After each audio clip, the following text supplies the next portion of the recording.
What's up, Internet? It's Bob and Teresa. Hi.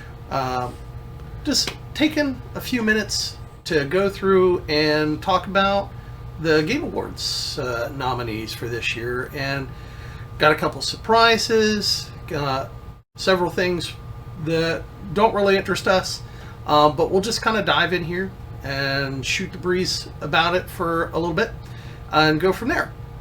So we'll start kind of at the bottom here.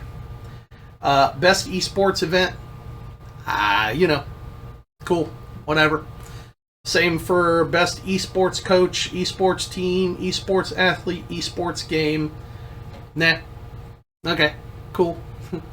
Good for folks who enjoy it, but I'll pass. Thank you very much.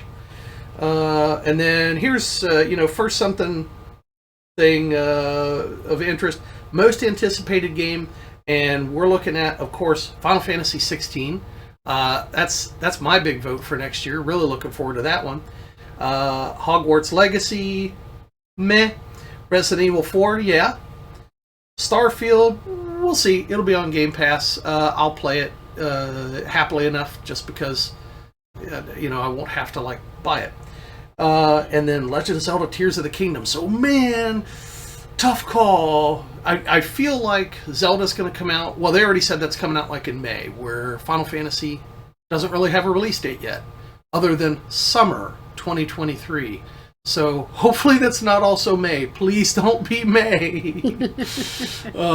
Hopefully that's June, July. Please don't be August. That would be kind of sad. So yeah, good things there. What about, I know you're looking forward to Final Fantasy, and that's probably about it. I'm looking forward definitely to Final Fantasy 16 because I'm a pretty diehard Final Fantasy fan. Mm-hmm. The other one would definitely be Zelda: Tears of the Moon. Tears of the Kingdom? Tears of the Kingdom, yeah. Sorry. I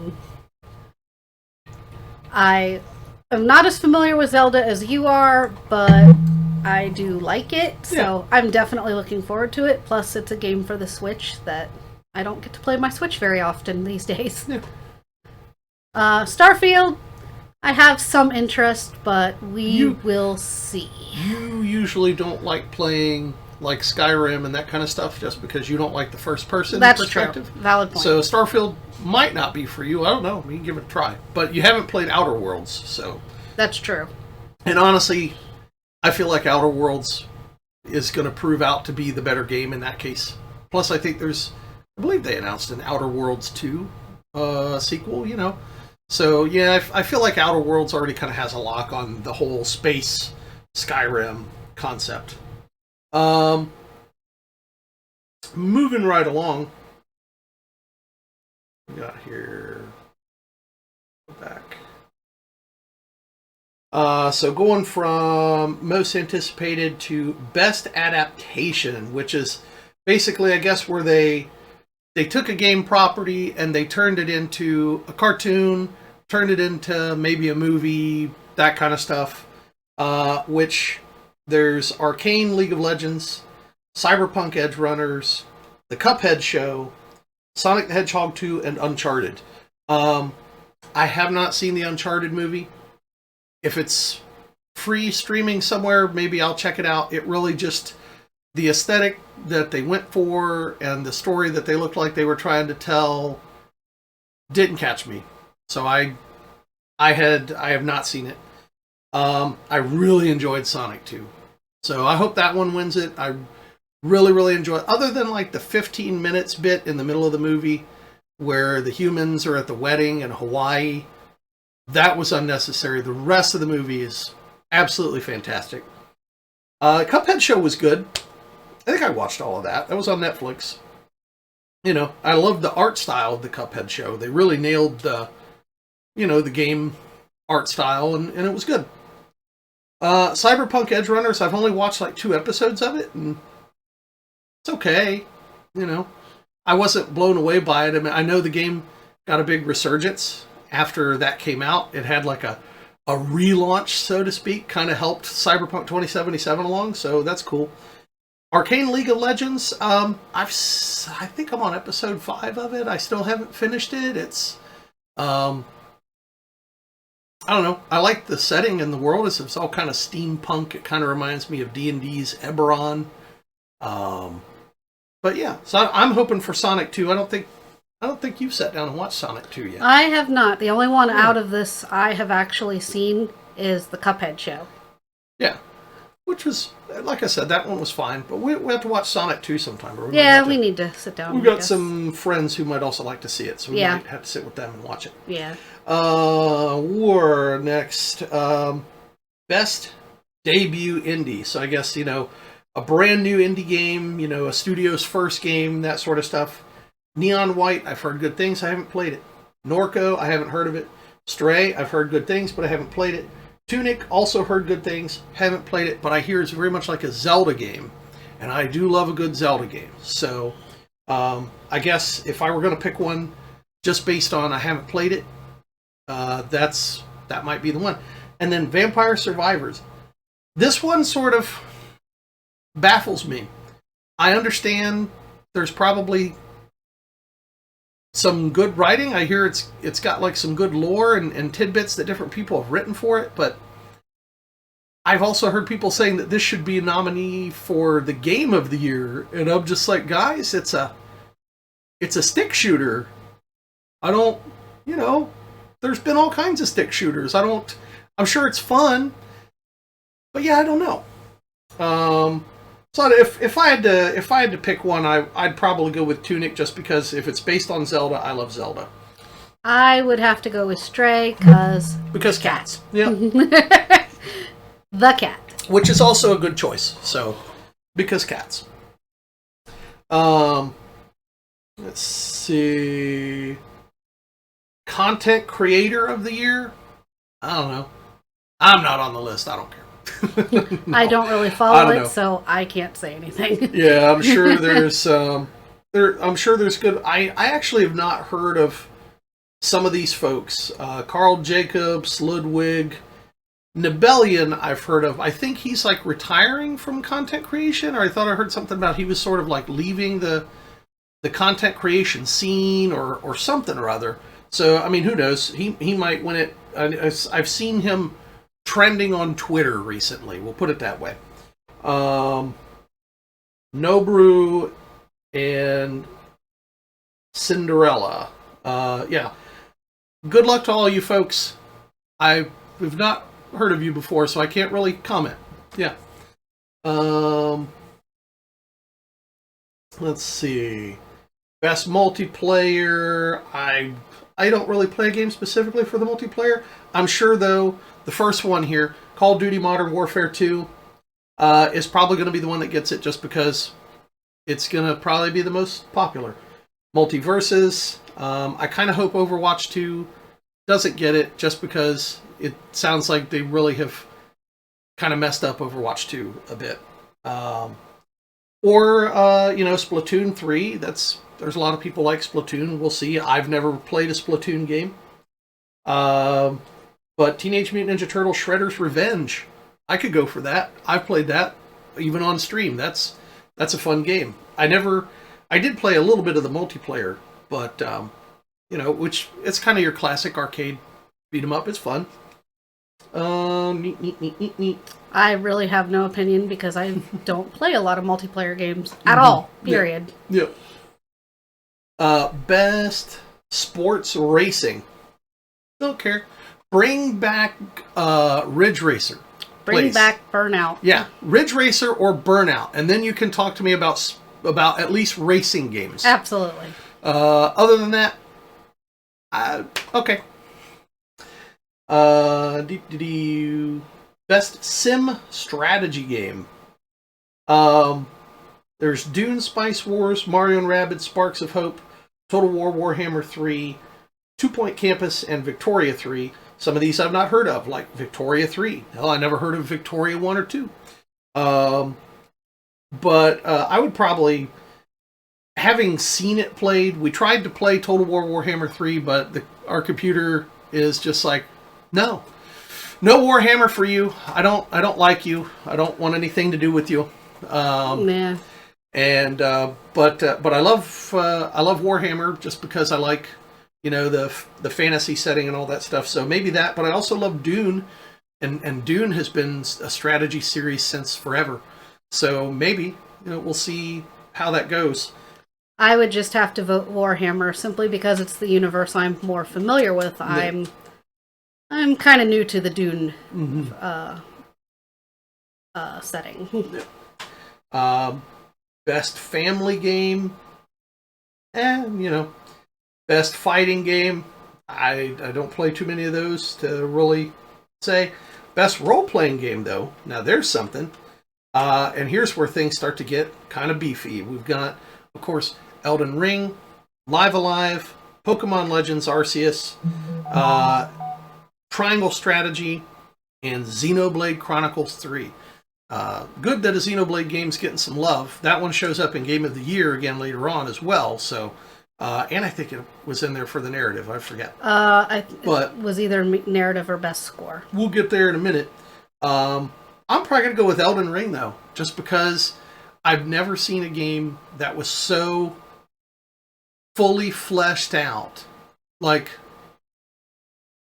it's more in the Western style, even though it's from a Japanese developer, as the Souls games usually are. But the fact that you can go to anywhere in that world and find something of interest is amazing. There's not a single part of that game that feels like it was wasted or was some kind of a dead end. There's always something. So I think that's going to go to Elden Ring. Pokemon, when I played that, sort of let me down. They were sort of selling it in the trailers, kind of making it look like a Breath of the Wild kind of game, and to some degree that's true, but it's still not on the level of Breath of the Wild. So I was a little let down by that. Triangle Strategy, I haven't played it. It looks like Final Fantasy Tactics, so it's probably good. I often joke that they should have just called it Final Fantasy Tactics, put a subtitle on it. I don't know, Final Fantasy Tactics War of the Triangle. I don't know, something.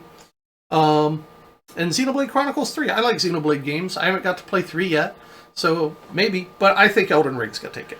I also think Elden Ring's going to take it, but I generally like the nominees. Xenoblade Chronicles is Xenoblade Chronicles 3. The whole series in of itself is amazing. But 3 looks really good. The one that could be the surprise is Triangle Strategy because it is so much like Final Fantasy Tactics. Mm. But on the level of what is the most popular, it's going to be Elden Ring. Yeah, I mean, it's open to popular vote, so I'm sure Elden Ring's going to take that, no problem. Let's see. Role-playing game. Action-adventure. Plague Tale Requiem. I keep hearing good things about a Plague Tale. I may have to check it out sometime. God of War Ragnarok. Horizon Forbidden West. Stray. And Tunic. So, again, good choices, because Tunic, I love a good Zelda game. I'm playing God of War right now. I'm enjoying it. The story is good so far, but I don't know if it's different enough from the previous God of War to, who knows? We'll see. Since it's going to be open to a popular vote, I'm thinking God of War is going to win it. It's at the forefront of everybody's minds right now. It's been anticipated for several years. That's probably going to be the one to take it. I'm going to agree, even though I have less experience with that. Horizon Forbidden West, kind of like the first Horizon, it came out at a bad time. The first Horizon came out right around the same time Breath of the Wild did. This, Forbidden West came out at about the same time that Elden Ring did. So it really kind of went up against two, in my opinion, superior open world games. So I think I think God of War is going to take it. Yep, I will agree. Yep. Best action game. We're looking at Bayonetta 3, Call of Duty Modern Warfare 2, Neon White, Sifu, and Teenage Mutant Ninja Turtles Shredder's Revenge. So, I think Bayonetta 3 is going to take it just because it just came out. Although Modern Warfare 2 came out also very recently, and it is Call of Duty, so that's a tough call. We'll see. 50-50. I'm biased towards Bayonetta 3 just because Bayonetta. I really like those games. They're a lot of fun. Haven't played Neon White or Sifu. Heard good things about those. Ninja Turtles, though, I had a lot of fun with it. I love the old school arcade action. So, but yeah, I think Bayonetta 3 is going to win out. We'll see. I will also say Bayonetta 3 because it's really the only one I have experience with. Yeah.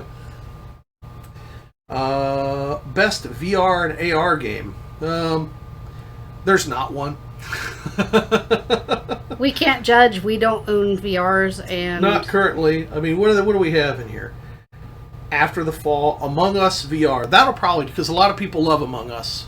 So I'm sure the VR version, whoever's playing that will see. Bone Lab, Moss Book 2, and Red Matter 2. I've not... Yeah, I really can't say one way or the other. I don't know. I feel like VR, it is the future of games. I think it's where we need to go if we really want to get new innovation in games, but that's a whole topic for another video. So, what do we got here? Innovation and accessibility. This one is kind of near and dear to us because a lot of times these days games aren't very accessible, especially now with HD games.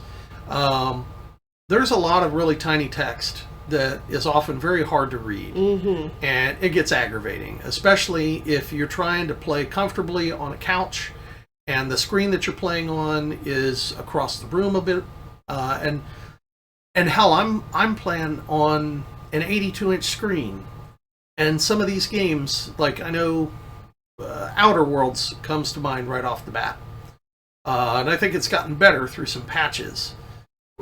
The text is just so damn small.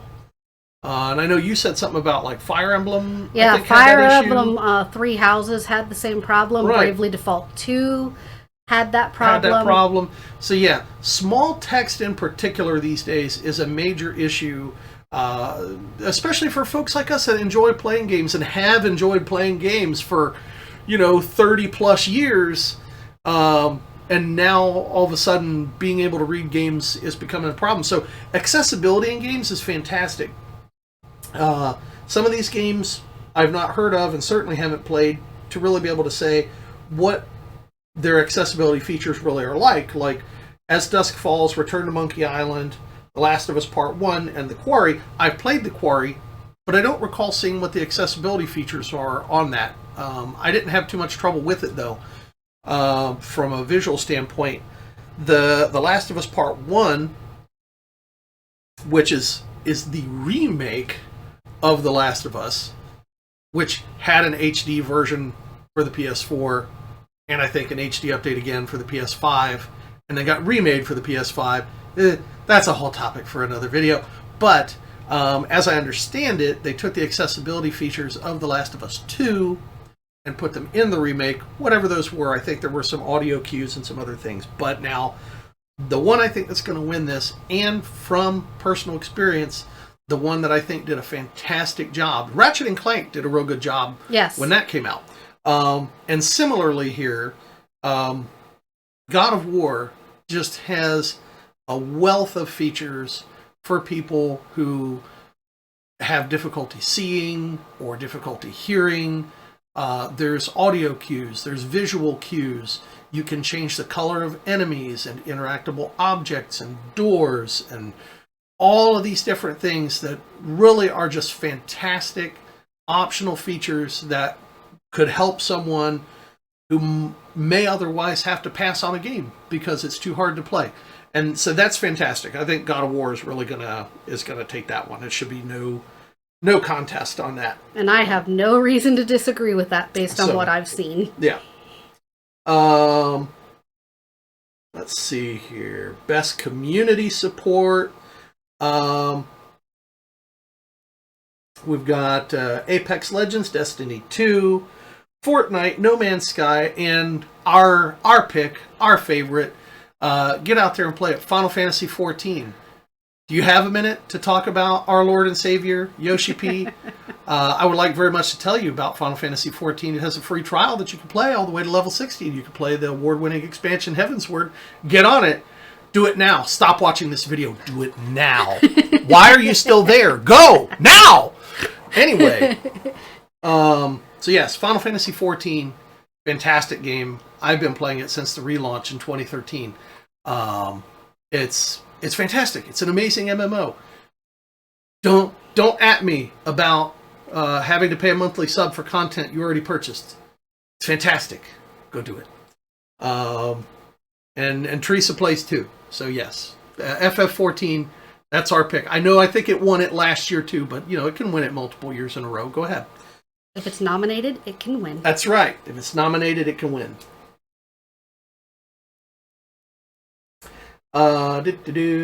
Best mobile game. Not even gonna read it.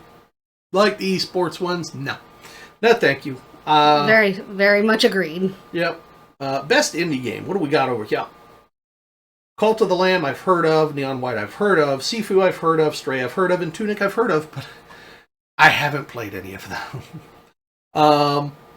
I'd probably go with either Tunic or Stray just because Zelda or Cats. Yeah. Enough said. Yeah, pretty much. Pretty simple. Zelda or Cats. Easy choice. Best ongoing game.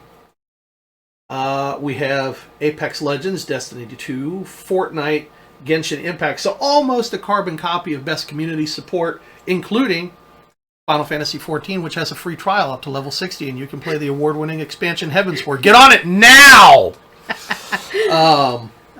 They're not a sponsor of this video, by the way. It's just that good. Go do it right now. So yeah, I think 14's going to take the cake on that one again. It really should. If it doesn't, I will riot. I'm going to agree because Final Fantasy XIV is the only MMO that I have actually stuck out with since also 2013. Mm-hmm.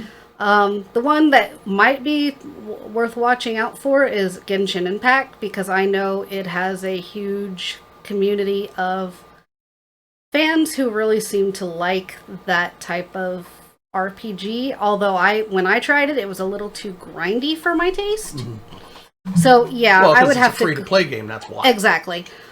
But it's also kind of a gacha game, and I don't really go into that. Nope. So I definitely would prefer FF14 to win, but I would not be surprised if Genshin Impact also gets it. Yeah. Next up, we've got Games for Impact. These are games, I guess, that have some sort of a meaningful, like a, profound message or something that draws attention to like a real world issue, whether maybe that's mental health or something like that, which I've not really played any of these, so I can't comment, honestly. Memoir Blue, As Dusk Falls, Citizen Sleeper, Endling, Extinction is Forever, Hindsight, and I Was a Teenage Exocolonist. Yeah, that's those are games. So probably very good games. Possibly. We have no experience with them, so we can't make any claims or anything on that. Best performance. We've got, Ashley Birch for Horizon Forbidden West. Charlotte McBurney for A Plague Tale Requiem. Christopher Judge for God of War Ragnarok. Manon Gage for Immortality, and Sonny Soljic for God of War Ragnarok. Yeah, I feel pretty certain that Christopher Judge is going to take that one, hook, line, and sinker. We'll see. Ashley Birch is a fantastic voice actor, but I think with God of War coming out and being right at the forefront of the gaming conversation right now, God of War is going to get a lot of votes for stuff. I wouldn't be surprised if it ends up flat out taking Game of the Year, even though I think that should go to Elden Ring, but we'll get to that in a minute. Um, I'm going to agree that it'll probably be Christopher Judge. Yeah. Just because. Meanwhile, we have a cat running around very excitedly. He's got the zoomies.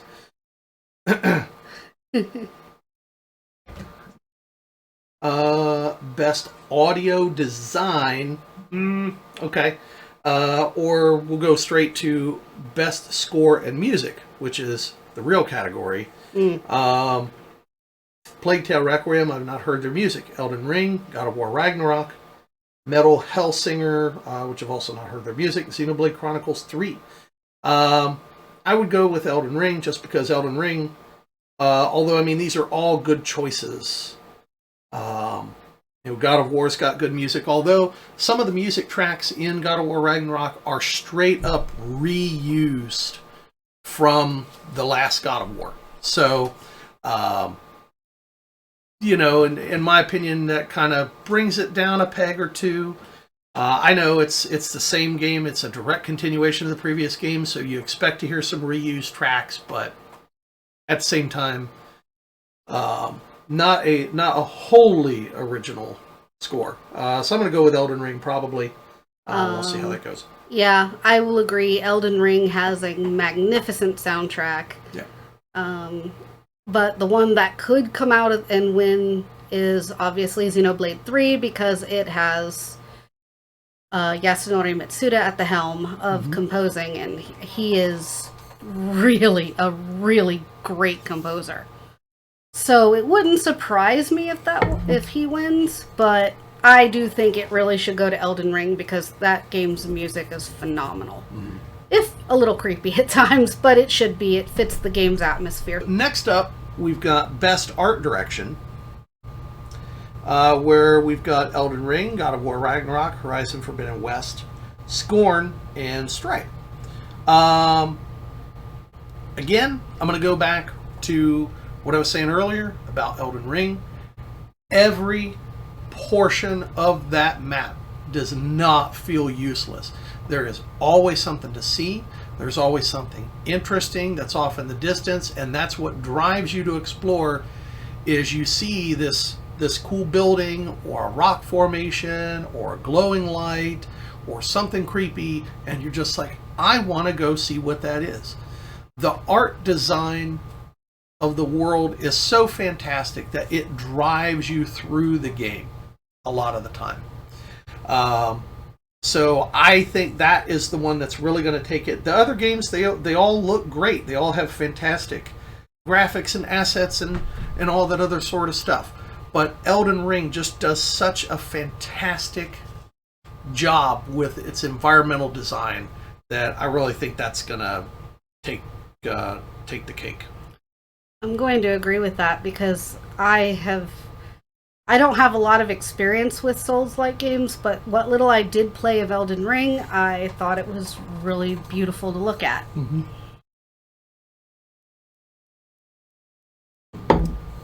Let's see. Best narrative. So these last three categories, I think, in a way, are, because they're mostly composed of some Game of the Year nominees, I think it's a way of sort of like, okay, well, if you didn't get Game of the Year, you might still get Best Narrative or Best Game Direction. So here we are, Best Narrative. We've got Plague Tale Requiem, Elden Ring, God of War Ragnarok, Horizon Forbidden West, and Immortality. For once, I'm going to not say Elden Ring on this one, just because Elden Ring has a lot of story and a lot of lore, but you have to go find it. It's not fed to you really through cutscenes or any kind of handheld exposition or that sort of stuff. Like, sure, there are a few cutscenes, but you basically get out of it what you put into it, what you explore, what you read. So I think the narrative probably is going to go to God of War, just because the story is just, you're constantly with it from beginning to end, like a movie. There's always some exposition or something else that's kind of coming your way. Horizon, a little less so, just because that's the plague of an open world game. There's long stints where you're just wandering around the wilderness before you get to the next bit of exposition. So yeah, I'm looking for God of War to really take that. I haven't played a Plague Tale, so I can't really say. I probably should someday, because I keep hearing good things about a Plague Tale. So, yeah, God of War is probably going to get that one. Best game direction, we're looking at Elden Ring, God of War Ragnarok, Horizon Forbidden West, Immortality, and Stray. Tough call here, just because I'm not 100% sure what they're looking for. Awarded for outstanding creative vision and innovation in game direction and design. So, if you look at it that way, creative vision, definitely looking at Elden Ring on that. Innovation in game direction and design.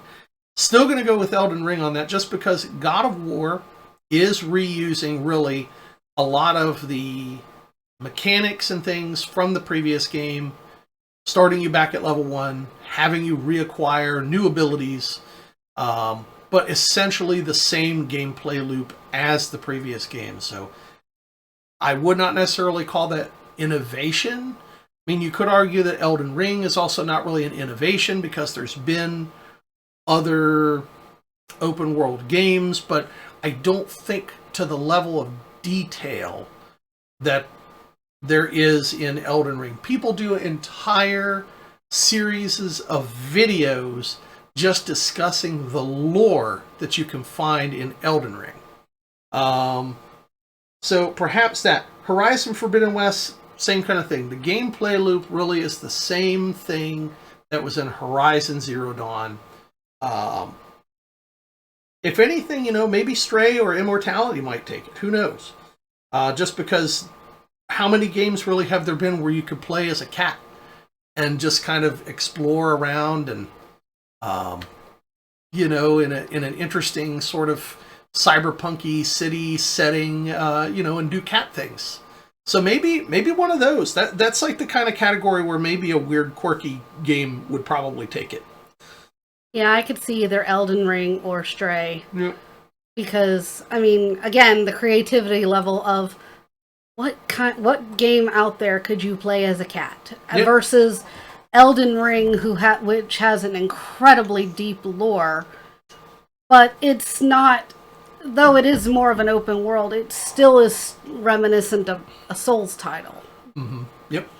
Yeah, because the gameplay loop basically is kind of you kill enemies, you get runes instead of souls, and then you spend those as your money, as your experience, and all that stuff. So, yeah.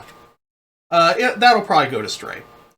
And, of course, last but not least, we actually have Game of the Year,